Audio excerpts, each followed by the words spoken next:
143 000, c'est le nombre de personnes sans domicile personnel en France, d'après le rapport 2017 sur l'état du mal-logement de la Fondation Abbé Pierre.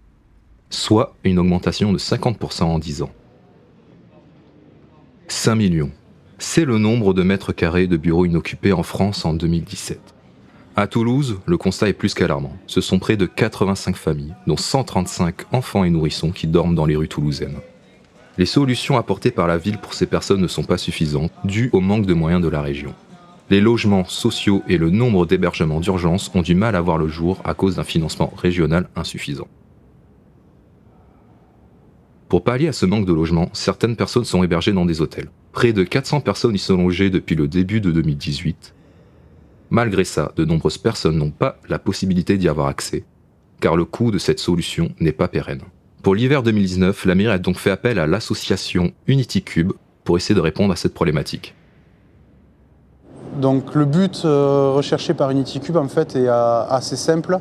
C'est quelque chose d'assez pragmatique. On s'est rendu compte que l'État avait des problématiques pour loger le nombre de personnes qui sont à la rue. Le problème c'est que ce nombre de personnes est grandissant, toute population confondue, qu'on soit sur des femmes isolées avec enfants, hommes seuls, et que l'État a de plus en plus de mal à loger ces personnes-là, qui donc ont recours à des solutions qui sont dites, on va dire, non pérennes, qui vont être des nuitées à l'hôtel, qui coûtent extrêmement cher. L'État, au vu des problématiques de logement qu'on a actuellement sur Toulouse, va demander à la mairie d'ouvrir des gymnases pour héberger des personnes. C'est ce qu'ils ont déjà fait l'année dernière, donc durant l'hiver 2017-2018. Donc ils ont logé à peu près entre 100 et 120 personnes par nuit dans un gymnase qu'ils avaient adapté à l'aide de lits de camp. Et ils ont été confrontés en fait souvent en soirée avec, outre donc des personnes, hommes isolés, des familles qui arrivaient en fait sur les gymnases, et donc la problématique d'héberger donc des familles avec parfois des enfants en bas âge, à côté en fait de populations qui sont sans doute plus compliquées, avec des hommes isolés, des personnes sans domicile fixe depuis beaucoup d'années. Donc les modules arriveraient donc en soutien sur ces opérations de gymnase là pour permettre à créer des cocons, en fait des chambres dans lesquelles on pourrait mettre les familles un peu à part de ce qui va se passer dans le gymnase, donc l'accueil de personnes.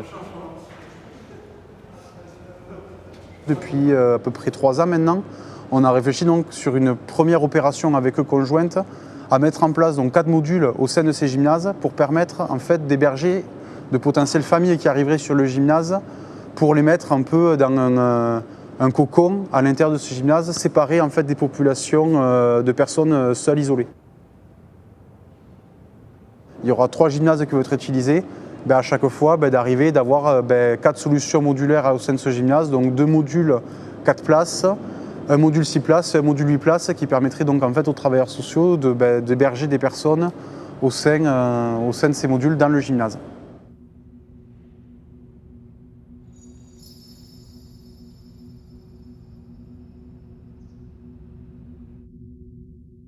J'avais besoin de construire rapidement, j'avais besoin de construire pas cher, et j'avais besoin de construire avec ce caractère écologique. Et donc j'ai cherché des solutions, j'en ai pas trouvé.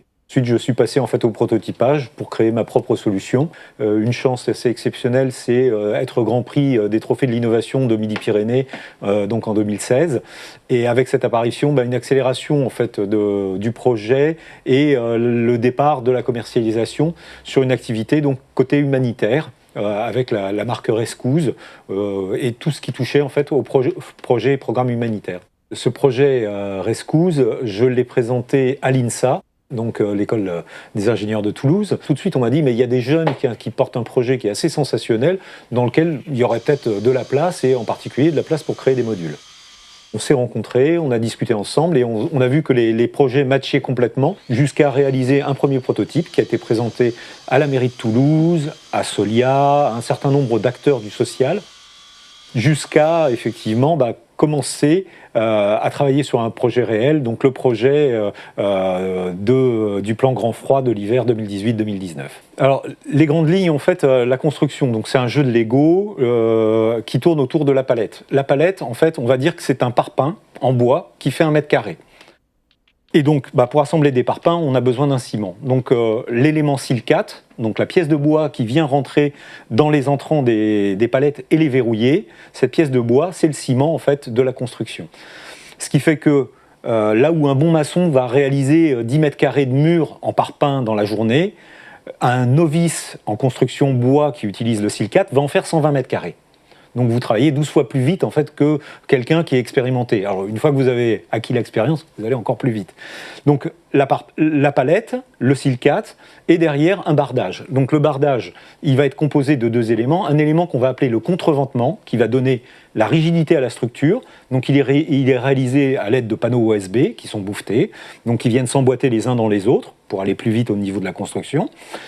Et le bardage, donc c'est la partie extérieure. Cette partie extérieure, on peut mettre n'importe quel type de bois. Maintenant, économiquement parlant, on est resté sur de l'OSB parce que, effectivement, c'est un produit qui est peu onéreux et qui apporte toutes les garanties en termes de rigidité, solidité, tenue feu.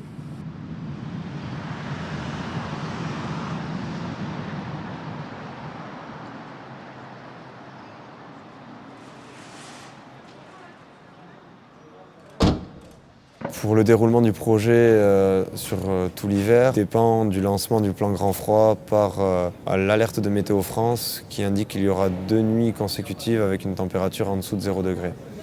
Donc nous, UnityCube, on doit être capable au moment du lancement de ce plan grand froid de monter nos modules sous les 48 heures. Par la suite, on a une deuxième problématique qui entre en jeu, c'est le fait de bloquer un gymnase pour les riverains.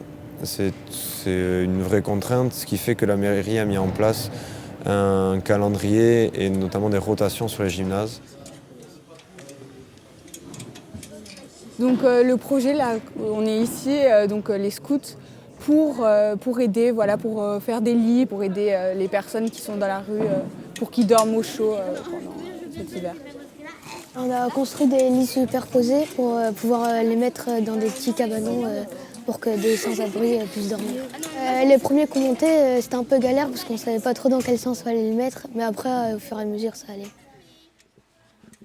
Si c'est un peu de votre faute, c'est à vous de tout défaire et tout finir. Et nous, on regarde. Alors les ressources humaines nécessaires pour mettre en œuvre un tel projet, c'est tout d'abord une vraie équipe de bénévoles. On est 17 dans l'association UnityCube, dont une partie est sur Paris. Et donc là, pour le montage de ce type d'opération comme le plan Grand Froid, toute l'équipe de Toulousaine sera présente, donc entre 8 et 10 personnes. Nos craintes par rapport au projet en lui-même, ça va d'abord être la capacité à gérer les changements de gymnase en une seule journée. Ça fait des temps assez courts et pour lesquels notre solution, c'est vraiment de recruter des bénévoles en amont.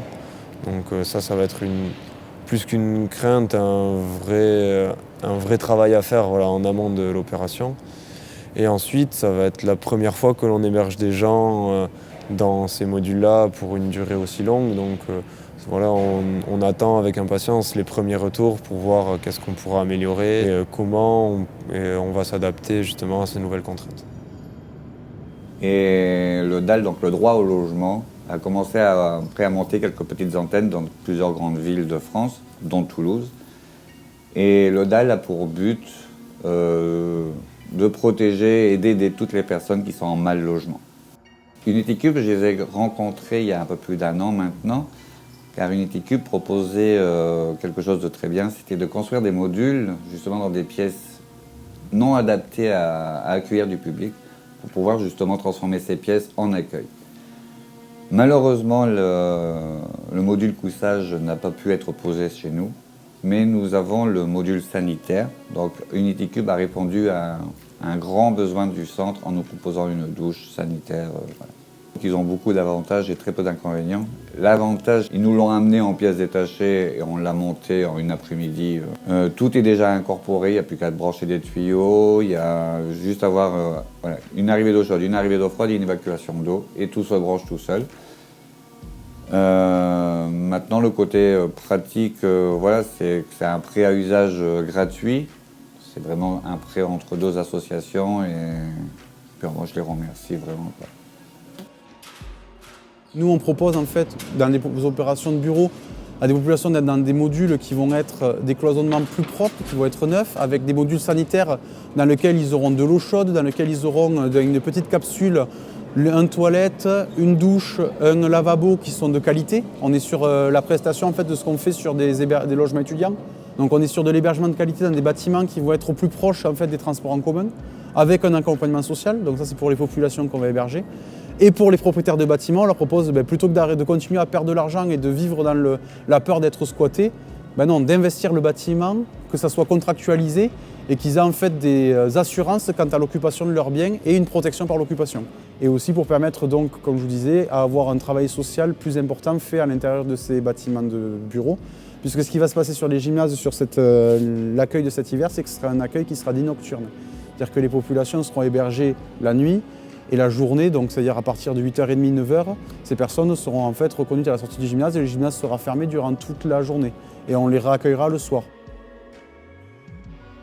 Bien que le projet Grand Froid soit pertinent à court terme, la région se doit d'offrir un champ d'action plus large aux associations telles qu'Unity Cube qui proposent des solutions plus complètes et durables.